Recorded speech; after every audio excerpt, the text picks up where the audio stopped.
کہتے ہیں ایک ملنگ ہر وقت ایک ہی جملہ کہتا رہتا تھا، کوئی کسی کا نہیں۔ ایک دن بادشاہ کا بازار سے گزر ہوا، اس کی نظر ملنگ پر پڑی۔ اس نے ملنگ سے پوچھا، تم کہتے ہو کوئی کسی کا نہیں، مگر تمہاری بات غلط ہے۔ دیکھ لو یہ سب میرے ہیں، میرے رشتہ دار، میری قوم، رعایا، سب میرے ہیں۔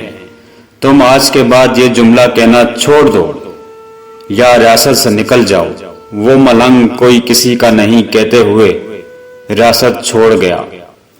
چند دن بعد بادشاہ کا بیٹا شدید بیمار پڑ گیا۔ ہر طرح کا علاج کیا، آخر کار ایک وزیر نے مشورہ دیا، اسی ملنگ سے دم کروا لیں، ٹھیک ہو جائے گا۔ بادشاہ نے حکم دیا ملنگ کو ڈھونڈ کر لایا جائے۔ حکم کے مطابق ملنگ کو پیش کیا گیا۔ ملنگ نے کہا، یہ ایک شرط پر ٹھیک ہو سکتا ہے، اگر کوئی ایک شخص اس کی جگہ موت کو گلے لگا لے، ایک بندے کی قربانی اس کو بچا سکتی ہے۔ بادشاہ نے اپنے وزیروں کو دیکھا، سب کی گردنیں جھک گئیں۔ پھر اپنے سسرالیوں کو دیکھا، وہ بھی نظریں چرانے لگ گئے۔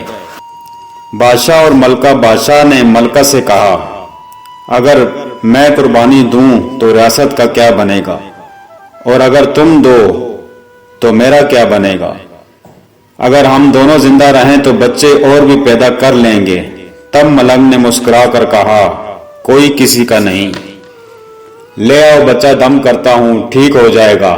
بس آپ کو یہ بتانا تھا، کوئی کسی کا نہیں۔